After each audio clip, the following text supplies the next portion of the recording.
Hello and welcome to the Fuel, Run, Recover podcast, where we are now in our third season of helping everyday runners fuel better, run smarter, and recover faster so you can reach your full performance potential. I'm your host, Stephanie Natchuk, dietitian, running coach, twin mom, and fellow runner too. As the owner of Stephanie Natchuk Performance Nutrition, I've spent over a decade helping runners learn to fuel their bodies better, unlock their best running performances, and establish healthier relationships with food and exercise. This podcast is all about helping you become the very best runner you can be by teaching you the running-specific nutrition, training, and recovery strategies that you need to reach all your wildest health, fitness, and running goals. If you're ready to reconnect with your love of running, join me each week as I share my best advice, interview guest experts, and talk to everyday runners who are conquering their goals by tapping into the power of performance nutrition, with a side of some myth busting too. And if you're looking for even more tips, resources, and strategies for runners, you can find me on Instagram at Steph the Runner's Dietitian or by visiting www.stephanienatchuk.com. All right, let's dive into today's episode.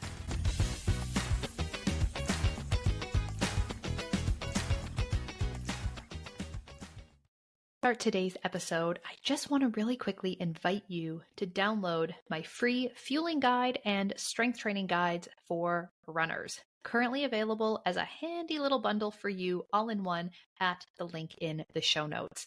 So just to give you more information, in this free fueling guide, you're going to find my top fueling tips for runners.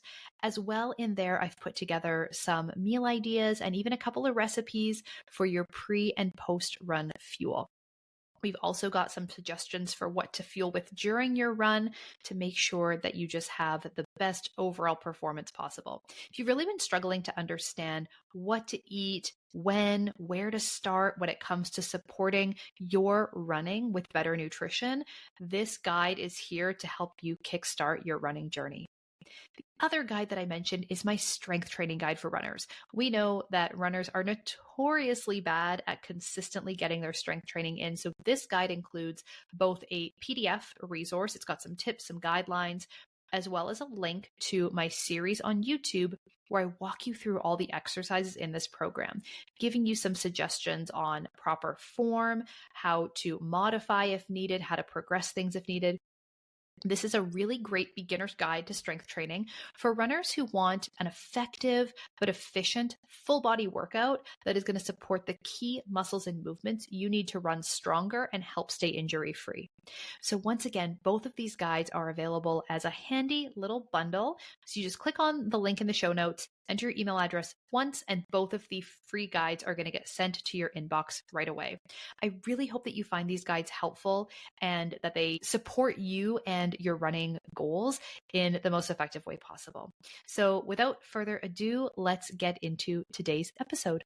Hello, everyone. Welcome to this week's episode of the Fuel, Run, Recover podcast, where I am very excited to be chatting with you today about a topic that comes up a lot in the world of running nutrition, which is about fueling workouts, fueling shorter, quote unquote, shorter races, and just the differences in perspective that we can see around this topic.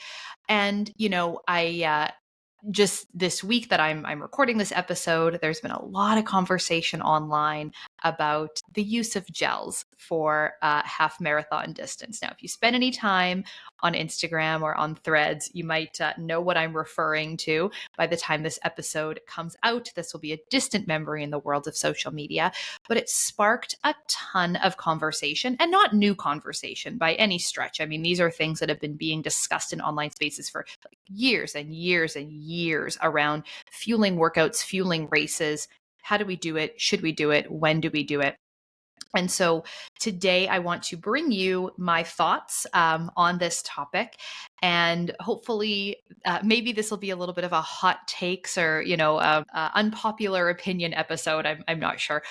But I wanted to sort of break it down, give my perspective, and also give some reasons why a person may choose to fuel short races, shorter races, workouts during the week, etc. But then also, what are some of the benefits of like not maxing out your fueling for every single work? And I want to talk about that too, because I do think there is a lot of really valid stuff to be discussed and kind of understood.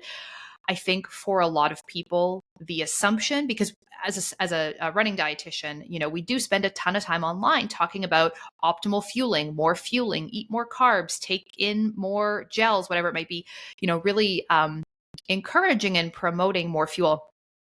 And I think the perspective is that, dietitians maybe don't understand the alternative perspective. And sometimes there's a little bit of like respect lost from people who do see that other viewpoint and do understand some of the physiology of, training with glycogen depletion. And so I want to just talk about that too, just so everybody kind of understands like the full circle of what's going on here. So yeah, it's definitely a hot topic. It's something that's always coming up in conversation. Somebody will say something, it blows up online, goes viral. Everyone's got a take. Everyone's kind of got an opinion on it. And what I see is that these conversations and these back and forths that we can wind up having and see happening online comes down to a fundamental difference in perspective and a fundamental difference in opinion when it comes to running in general, and I'll say sort of like running nutrition in general. And neither viewpoint, neither perspective is right or wrong. These are both perfectly valid. They're just slightly different world views that a person might have, a slightly different viewpoint on running. And when we can kind of think about it that way and almost zoom out a little bit and understand that there's just like a fundamental difference in the way that people see this sport and in the way that people approach this sport, I think we can all come to a little bit of a more mutual understanding and maybe approach some of these conversations with a little bit less judgment, a little bit less argumentative, or sort of piling on that we can see from both sides, from both perspectives, and maybe just sort of see that, at the end of the day, people want different things out of running and people have different goals with any athletic endeavor, sport, performance, etc. And so the first, kind of the one side of this. Now, I also want to say that I am not a sports psychologist. So my sort of, armchair analysis is just the observations that I see from like reading people's questions and comments online, conversations, content, right? The conversations that I have with runners as a coach and dietitian every single day, the books that I read by coaches versus by dietitians. And again, just kind of a little bit of a different perspective and a different worldview on this stuff. On the one sort of side, and again, I don't want to necessarily have this be like this side versus that side, because I do not believe that either option in this case is right or wrong. I think they are both valid. They're just different, and we need to appreciate that. So we have people who really see like running and racing and like any of these athletic endeavors as the purpose and the point is the grind, right? The feeling of absolute complete exhaustion at the end of a hard effort, at the end of a race, doing something that gets you feeling like you're on the brink of death makes some people feel alive, right? And so they really love to push themselves to the absolute max physically and mentally, and they want to see what they're capable of with less. So for them to be taking something in a workout or in a race that they don't need doesn't make any sense, right? Because for them, part of the goal is to like see what they can do without all this extra stuff. So, without having a bunch of gels or any fuel, right? We say gels, but I mean, when I say gel, I mean any intra-workout fuel you're going to have. I never mean like specifically a gel as opposed to something else. To take fuel, if it's not an absolute requirement for survival, or to have hydration or electrolytes, if it's not an absolute requirement to complete this task, is silly, right? It doesn't make any sense. And so the fact that fueling or hydration could make an athletic endeavor easier is not appealing, because if they don't need it, like the point, it's not supposed to be easy, right? We're not here because we want it to be easy. We're here because we want to do the hard thing for the love of doing hard things and the sake of them being hard. And, really being able to dig deep physically and mentally into these sports and into these athletic endeavors is part of what some individuals love about it. So when we come and we say, well, but don't you know that if you were to drink more water, or if you were to take electrolytes, or if you were to fuel with 90 grams of carbohydrates per hour, this could feel so much easier, so much better. Well, they don't like that's not part of the draw. Like, we're not here for it to be easy. We're here because it's supposed to be hard, right? This is about the grind. And so these are the individuals that we see really kind of scoffing at the runners who are fueling and hydrating for short runs, who are bringing gels when they're going out for an hour-long easy run. They're fueling 10Ks, they're fueling half marathons, they're running with their hydration vests when they're going out for half an hour, right? Like, for them, the purpose of doing these things and the purpose of the sport is just different. And again, super valid, right? But if we can kind of understand that perspective, that worldview, then it makes it really easy to understand why certain individuals have that thought or have those opinions, because they're not coming at it from, well, I want this to feel better, feel easier, etc. They want to see what they are capable of and sort of see what they can do kind of like on their own. So then on the other hand, right, we have the other perspective, which is that running or kind of any athletic endeavor like this can be enjoyable and really should be enjoyable, right? So rather than it being this sort of, almost soul crushing experience, and the payoff is that you've survived to tell the tale about it, it's like it's feeling good while running, it's having fun while running, it's enjoying the experience, and like having that be the draw. It's not necessarily the digging as deep as you possibly can mentally and physically, and just that grind and that punishment that you're putting yourself through in order to cross the finish line. It's that like every step of this journey should be a really positive thing. And so then anything that we can use to optimize performance, right? Whether it's fuel, hydration, wearing a vest, having, say, your carbon plated shoes or whatever other tech or gear you might have, like anything that we can use here to enhance and optimize that performance. And that enjoyment of the experience is seen as worthwhile, right? Even if it's not necessary. This isn't about just making it through with the things that are absolutely necessary for survival. It's about having the whole the experience being enhanced, and the whole thing being a really, fun and positive thing. And so when I see this, I think that, there are a lot of people who fall into both sort of camps and sort of both opinions.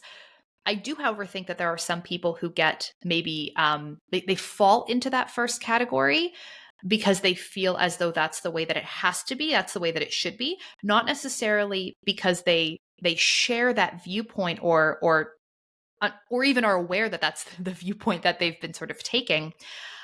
And then running does suck for them, but they're not doing that intentionally, right? Like, they're not putting themselves through these workouts or through these races without fuel, without hydration, et cetera, because they necessarily are driven towards that being part of the experience or that being the purpose of the experience. They are there and they're in that camp because they've not really been shown that there's maybe another way. And again, I don't want to invalidate either option here, because I do think that they're both valid options. They're just different worldviews. But I do think that there are some people who might stick with running a lot longer and actually enjoy exercise and be more consistent with exercise more if they did fuel and hydrate themselves a little bit better and didn't let running fall into this sort of category of it being punishment. I think if you are approaching it with the intention and with you kind of your eyes wide open, that this is the way that you see things and this is part of what makes you tick, then that's fantastic, right? Because your motivation and your why and your drive and your purpose is very clear to you. But if you don't necessarily share that worldview and you are finding yourself in that camp, then I do want you to know that there is another way to do things. It doesn't have to be option A. So I really hope that I haven't, offended any listeners with what I've shared here. And if you think that I'm speaking to you and I've read you completely wrong, my apologies. But this is just what I gather from all the things that I see online. Maybe I have completely hit the nail on the head with you, and you're like, "Yeah, Steph, you read me, you got me," which is great. I just want you to know that everyone is welcome here. The only thing that I don't want to have come out of any content that I put out or anything like that is for there to be kind of more negativity, more arguing, more misunderstanding, and kind of more shit flinging across the fence at each other when really we're just sitting here just seeing the world and seeing the sport of running and exercise differently, right? Both of these perspectives are perfectly valid. And maybe you fall somewhere on a spectrum here. Like maybe it isn't an A or B, sort of a dichotomous thing. Maybe it is that you can be sort of somewhere in between the two. And that again is also perfectly valid. These things are just going to be part of our personalities, part of who we are, part of our fundamental belief systems and how we see the world. And no one can or should discourage you from having your own viewpoint on this. But what I also want to share today is that, sort of breaking down why, if you are curious about fueling, curious about why myself as a running coach and dietitian would support more fueling for workouts and races, and no, it's not because I'm being paid by Big Gel or anything like that. Why I might support more fueling. I'm gonna share some reasons there with you. And again, this isn't a who's right, who's wrong.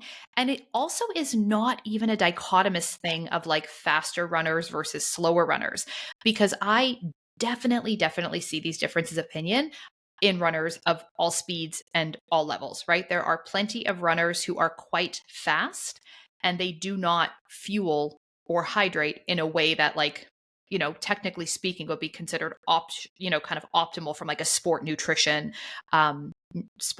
science sort of perspective, right? Based on what the research tells us about grams of carbs per hour, optimizing fueling, etc. Lots of people can do amazing things, not hitting those targets, right? Not taking in that kind of fuel.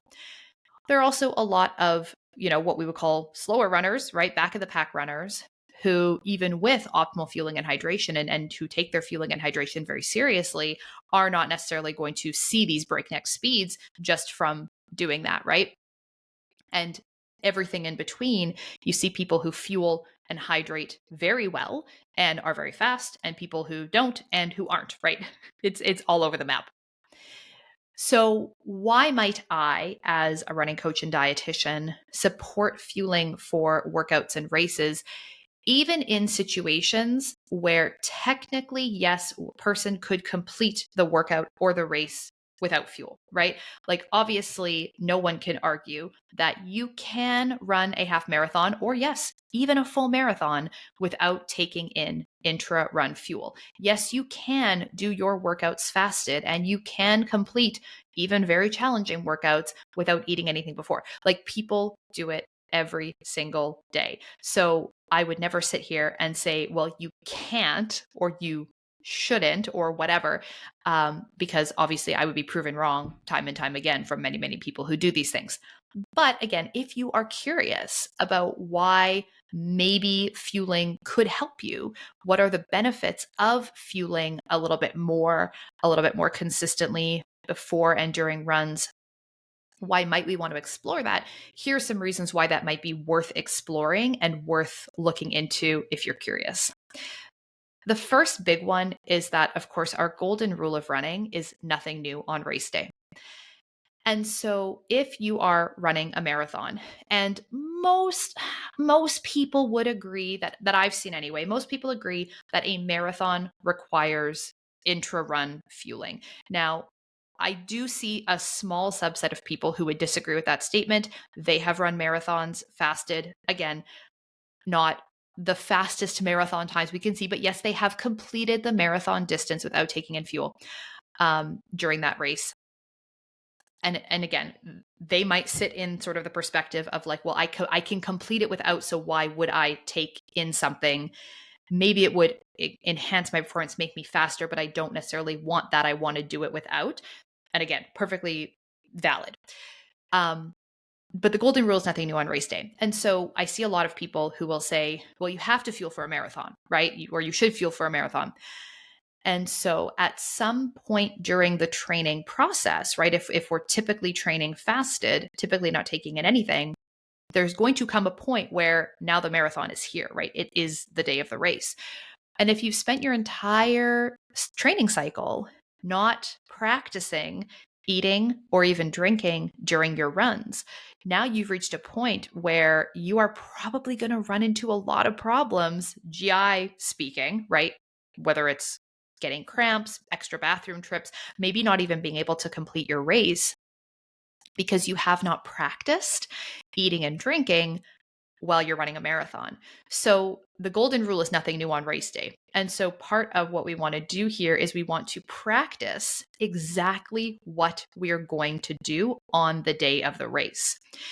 Now, if you're a very seasoned runner, if you've been running for possibly decades, and your gut is very well trained, like you do plenty of runs and races and have for many, many years with fuel. And now during this specific training cycle, you are going to do intentionally more fasted training for the purpose of, possibly increasing your ability to store muscle glycogen, which we're going to talk about in a minute. We're going to get there. But if you are intentionally going to do this as part of your approach to training, as part of improving your performance in the long run, then I would have less concerns about that because your gut has been trained, right? Over many, many years, you've done the fueling, you've done the hydrating, you know how to eat and drink while you run, etc. So if you intentionally don't do that for a time, but then you're going to use your fuel, whether it's gels or something else or whatever, you're going to use that stuff on the day of the race, things you've practiced with before, things you've raced with before, amounts you've done in races before, like a short break of not having that stuff in an otherwise very well-trained gut, it's not going to be a huge problem, right? But if you're someone who this is like, you're fairly new to running, this is your first couple of races, maybe your first couple of marathons, you historically have not trained your gut, you have not taken gels or other fuel or hydrated, etc. during your run, during your training runs, then to all of a sudden do that just on the day of the race, definitely not a good idea. So because of this nothing new on race day rule, we want to make sure that we have spent time, and this is like weeks, months, like this is not something that we just do like one time before a race and then hope for the best. This is consistency, right? Training your gut. And so this is going to be a really big piece of answering that question around why should we fuel? Why do I recommend fueling? And of course, that leads into my second point, which is that we need to train our gut just like we train our muscles and our cardiovascular system for marathon running. And yes, half marathon running as well, right? And as I said, this takes time, weeks to months, to increase our tolerance and our ability to eat and drink during runs. On that same note, we also need to find what works for us. And I mean, like, are we going to take gels? Are we going to use a sports drink? Are we going to take the little energy chews? Are we going to use waffles? Are we going to use dates? Are we going to use candy? Are we going to use, dried fruit, the fruit sticks? I'm not saying the right thing, like the fruit bars, like the fruit leather, like, are we going to use something like that? Like, just determining what package, what type of fuel do we want to use? And there's no one size fits all here. There is literally endless combinations of fuel, fluids, and electrolytes that we can take in to support our running. So it's going to take some time to find what works for us. And if we only take in fluid and fuel when it is absolutely required for survival, like needed for completing that run, we aren't going to have that many opportunities for both gut training or finding what we like and what works for us. Now, again, if you are a very, very seasoned runner, you've been running for years and years and years, done many, many training cycles, you might already have an idea, or probably have an idea of what does work for you And so because of that, this whole conversation around figuring out what you like, practicing with different things, training your gut, etc., just doesn't really apply to you because you've done that already. You're past that point. So you may be now in a different sort of season or different phase where your focus is elsewhere. But you have that knowledge and you have that plan that you are going to follow and use on race day because you've already done that work previously. So we have to find out what works for us, take the time to train our gut, just like we would train our muscles, train our cardiovascular system, everything else. The body just needs time to adjust to being able to take in that food and fluid during the run. We also know, point blank, without question, this is like decades and decades and decades of research across many different sports, especially endurance sports. We know that carbohydrates improve performance, right? And yes, there are individuals who feel differently about it. And oftentimes, this is a matter of they aren't necessarily fueling adequately or properly. So, like, if you're, say, taking in 15 grams of carbs an hour over the course of a marathon, like, it's such a tiny amount when our recommendation is closer to 90 grams of carbs per hour for optimal performance, that, like, if you took one gel over like a 4 or 5 hour marathon, I wouldn't expect you to feel a difference. So if it gives you GI issues and you end up slowing down because you have gut issues because you're trying to take these gels, but you haven't trained with them, your gut's not trained or whatever, then you have maybe didn't have a good experience with carbohydrates and performance.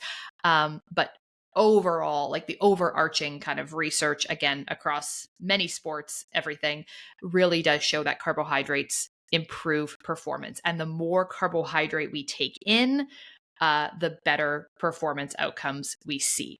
So training in a fasted or, glycogen depleted state, right, where you have very little muscle glycogen left, if you're training like that all the time and racing like that all the time, like, it's just going to impair your performance and not allow you to hit the paces or the distances that you might want to. Now, again, I understand that for some people, optimal performance isn't necessarily the point, like with the use of extra things like gels or other additional carbohydrates or sports drinks, et cetera, right? But if you're someone who really wants to use these tools that you have available to your advantage in order to optimize performance, then this is a great kind of case for doing so. And, too, like if you're always hitting the wall on your long runs, like if you are not able to complete the distances on your long runs, if you're stopping short, if you're running for a while and then the last few miles, you're having to just slow right down to a walking pace because your energy levels just totally hit the wall as you go. You're doing yourself a big disservice when it comes to getting the training benefits, right? If you cannot complete the distances or hit the paces that you are needing to in this as part of your training cycle because you are underfueled, because you are so glycogen depleted, then that's only going to just do you a disservice from a fitness level and from a performance level in the long run. So sometimes it's not just about like completing a workout or completing a race, but like really crushing them and really doing the best that you possibly can and getting over that threshold of seeing those performance improvements. We also know that fueling with carbohydrates spares muscle tissue from being broken down to create more glucose. So we, of course, have body fat, and body fat is used as an energy source during exercise, as well as at rest, right? The lower the intensity of the exercise, the more reliance on fat we use as a fuel source. So when you're doing that aerobic training, right, when you're doing those easy runs, the ones that we, tell you all the time, you got to do the easy running, build that aerobic base. Part of the adaptation, part of the benefits of doing that aerobic base building type of training is that you teach your body to get more efficient and better at using fat as a fuel source for running, which is great, right? Because we essentially, as human beings, have endless body fat, right? Even someone who's very lean has very little body fat percentage, technically has almost endless body fat stores that they can break down and pull from in order to run, right? In order to do that low intensity exercise. But that we never ever have completely shut off our requirement for carbohydrates, right? So it's not over here we're 100% burning fat, and over here we're 100% burning carb, right? There's a greater reliance on one or the other, but it's never an all or nothing thing. Now, if we're trying to perform better, which essentially means running faster, a higher intensity, that increases our reliance on carbohydrate. So, what can happen is if we are consistently trying to run, workouts, um, long runs, where we are demanding more carbohydrate than our body has, yes, part of the adaptation that occurs is that we get better at storing muscle glycogen. So our body increases its capacity to store muscle glycogen. But what can also happen is that we are going to be breaking down muscle tissue to create glucose to fuel the performance that we're doing right now. So it's a little bit of a give and take. It's a little bit of a balancing act. Now, from my perspective, right, I basically never want someone sacrificing muscle tissue, right? And knowing that doing a long run just in and of itself, we are going to deplete our muscle glycogen that we have pretty significantly just from doing the long run. We don't necessarily need to also do that long run fasted or also do all of our workouts during the week fasted and just be sort of carbohydrate depleted all the time in order to try and push that specific adaptation, especially if it may over time have negative impacts on our strength, body composition. Of course, we're talking about increasing muscle glycogen storage. Well, if we have less muscle to store the glycogen in, then of course we're going to see less glycogen storage over time, not more. So I think there definitely is a case to be made for, fueling our workouts more effectively, right? More fueling during those workouts, as well as taking steps to make sure that we aren't losing muscle mass just from doing all of this high training volume or all of this really heavy training in a depleted state. So underfueling can definitely be a problem. And if we're doing a lot of very long runs and like we're spending hours and hours training, then it also may take away from our ability to take in the calories that we need for the day. And so this is something we want to be really careful of is like if we are not consuming any fuel before the workout and then we're not consuming any fuel during the workout, we now have, several hours less out of the day in which to get in the total calories that we need met. And so this can be for a very high volume runner, people who are doing a lot of training or maybe even double workout days. Certainly people who are doing double workout days, is that we also run the risk of just not being able to hit our general like calorie, protein, carbohydrate goals for the day if there are so many hours of the day that we aren't allowing ourselves to take in any fuel. So the next reason why we, may want to take in fuel and fluids for workouts and, these quote unquote shorter race distances, meaning like less than a marathon, is that we need practice, right? Like logistically, not just training our gut, like physically putting the food in and putting the fluid in and like training our digestive system, but also just the logistics, right? We need to practice running with fluids. We need to practice taking fuel during a run. Maybe you try out taking a gel and you make a big sticky mess everywhere and you're like, I am never doing that ever again. I would much rather have, say, like gummy candies that I could just grab one, put it in my mouth and just eat it. Maybe I'd rather use dried fruit. Maybe I would rather fuel with pretzels, right? Because I want to get the salt and I don't really like sweet things. I have a hard time with that. Whatever it might be, you need to practice not just the actual gut training, but also the logistics, right? Rehearsing and getting used to that part. How are you going to package these things, right? Do you have a pocket that you can put them in?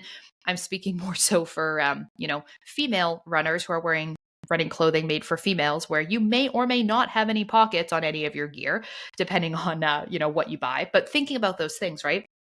If I'm going to take in these gels, where am I going to put them, right? If I'm using this hydration vest, wearing a hydration pack, am I ready to wear that for 13 miles or 26 miles? If I'm not used to it, it's going to feel cumbersome. It's going to feel heavy. It's going to feel like just so awful if I've never worn it before.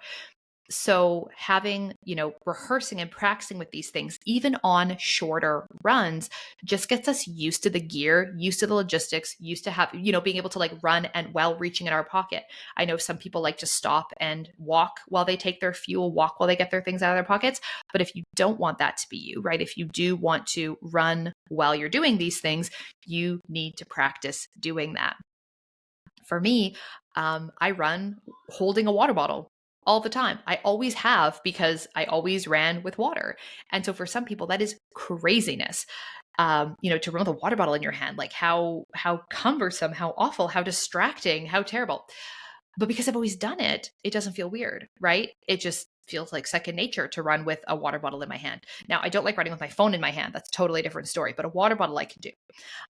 So I like my hydration pack as well. But just in the last couple of years, pregnancy and having young kids, I haven't been doing that much in terms of mileage. So just running with a water bottle has been totally fine. But yeah, like if we're only saving the stuff for those biggest, longest 3-hour runs that we're going to do as part of a marathon training cycle, or we're going to be out for 2 hours if we're training for a half marathon, for example, like you don't have that many of those runs during a training cycle, right? There's not that many opportunities or that many chances to practice with this stuff.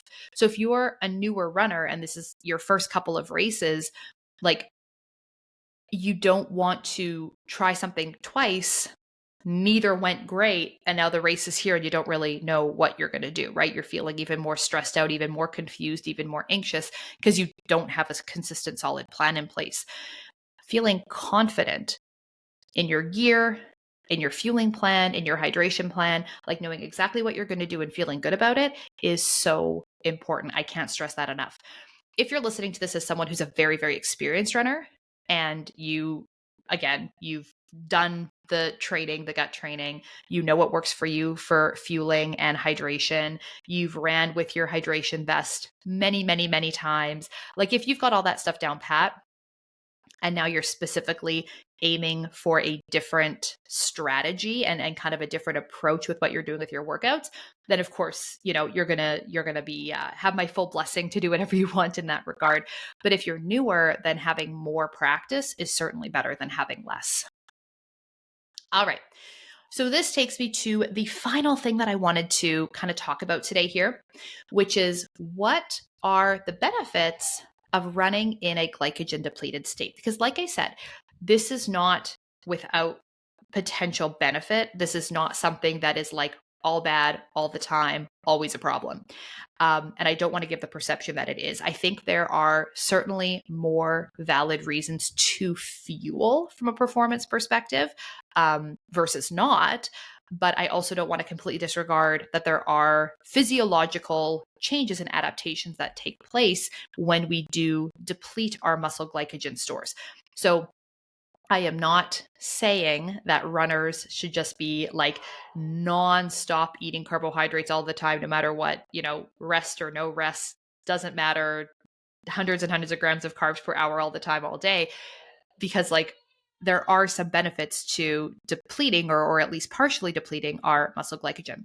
So the first, of course, as I mentioned, is that with training, right, when we're doing that lower intensity training, we tell the body to get better at using fat as a fuel source. And this is huge, right? Because that means that we are going to have less reliance on glycogen when we're running. So we can then run for longer, faster, without using as much muscle glycogen that we have stored, which then means that we have more gas in the tank to go farther for longer. Now, this is taking place just simply by doing the training. It's not necessarily hinged on having to do fasted running. But when we deplete our muscle glycogen stores over the course of that long run, we are going to increase our body's capacity for storing glycogen, right? When the brain senses that our muscles are running low on glycogen, the next time around, it's gonna say, our brain doesn't say, but you know what I mean. It's gonna say, well, you know what?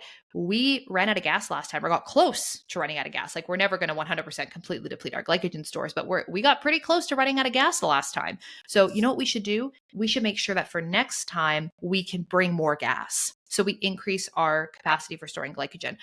And then, of course, the benefit there is that we are simultaneously using less glycogen, and the brain sensing that we have more glycogen available delays fatigue. So part of what causes us to fatigue during a race is that the brain is always keeping a close eye and monitoring how much muscle glycogen we have.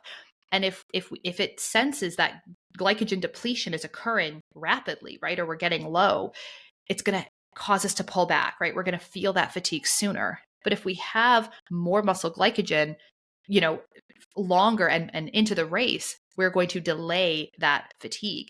And then physiologically speaking, we're burning more fat. And so we're using that glycogen more slowly. So that's part of like the beauty of training, right? And the beauty of doing these workouts is that we're not just training our muscles to be able to go longer, get stronger. Like, we're not, and our cardiovascular endurance, we're not just training our heart to be stronger and do more. We're actually just, our whole system is getting better at helping us run faster for longer, which is really, really cool. But I want to be really clear that we don't need to train entirely fasted or fasted all the time to still get these benefits, right? Because just simply doing a long run, say longer than 90 minutes, is pretty much guaranteed to result in a glycogen depleted state almost regardless, right? And the reason is because you are not starting all of these workouts that you do completely maxed out on muscle glycogen stores, right? We know this because we know that we need to carb load for several days in order to max out our muscle glycogen. And carb loading means you're taking in somewhere between 8 and 12 grams of carbohydrates per kilogram of your body weight per day for several days to max out muscle glycogen stores. And you're not doing that all the time consistently before you do your long runs, right? You're probably working, like doing a training run the day before your long run. And then you're going to obviously eat your regular meals and snacks. Maybe you're going to have an evening snack with a little bit of extra carb, but probably not even 100 extra grams of carbs. And then you're going to have your pre-workout fuel in the morning. You're going to go out for your long run. You are not starting that run with maxed out muscle glycogen stores. So therefore, over the course of that long run, if it's longer than 90 minutes, you are going to wind up in a glycogen depleted state. And so that in and of itself is going to prompt that adaptation to happen without you having to do anything special or, anything specific, and taking in that fuel from the purpose and perspective of training your gut, ensuring that you can complete the distance and maybe even do like a workout as part of that long run if it's required, or for those harder workouts. The benefits are going to outweigh the downside. Now, again, if you have been running for many, many years, you're very well trained, in most aspects, and you want to specifically and purposefully increase your muscle glycogen stores. Like, your goal for this training cycle is to work on increasing your muscle glycogen stores. We don't have a way of like testing that and sort of knowing that really. But if that's your purpose and you want to do a little bit more running with less fuel to specifically and purposefully get that adaptation, again, that is one approach that you can take to your training and one thing that you can work on. But for most individuals, most newer runners or most less trained runners, there's so much benefit and so much improvement that we can see just from doing that training. And we need to build up the physical fitness, the cardiovascular fitness, the muscular endurance first, by doing the training and fueling ourselves to be able to do the training, rather than it being a matter of, okay, now I'm going to start, playing around with the fueling to optimize my muscle glycogen and get in more muscle glycogen, when I haven't taken those first steps. I haven't done first things first and focused on optimal fueling for optimal quality training so that I can see the maximum benefits from that first, then maybe shift gears to looking at changing around my fueling strategy as the next option. So I really hope that kind of puts everything in perspective for today. Again, I hope that if some of what I shared resonated with you, it was in a good way, not a bad way. I don't want to, offend anyone or make anybody feel like I don't understand or share, or sort of see differences in perspective and things like that. But if you are wondering why some people have differences of opinions or why some people have different perspectives, then I certainly, hope that today's podcast episode kind of gave you a little bit of insight as to why I really do see value in fueling, even for some of those quote unquote shorter distances where maybe fueling is not an absolute requirement for survival or 100% necessary, but still can really help us in the long run. Yeah, so I want to thank you for tuning into today's episode. I hope that you found it helpful. And of course, if you are a runner who is looking for a running training plan, looking for a coach, looking for a dietitian who can help you with your fueling plan, with your training plan, just, really putting all of these pieces together to give you your best shot at improving your performance, to really help you see those better race times, those better quality workouts, help running feel really good, then I would love to help you.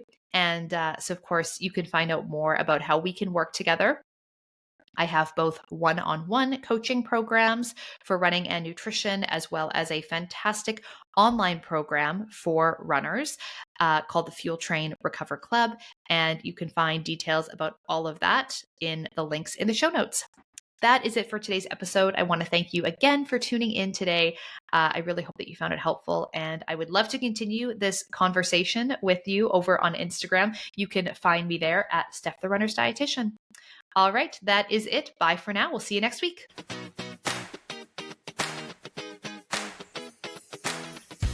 The information on this podcast is for educational purposes only and is not to be used or relied upon for diagnosis or treatment of any health condition.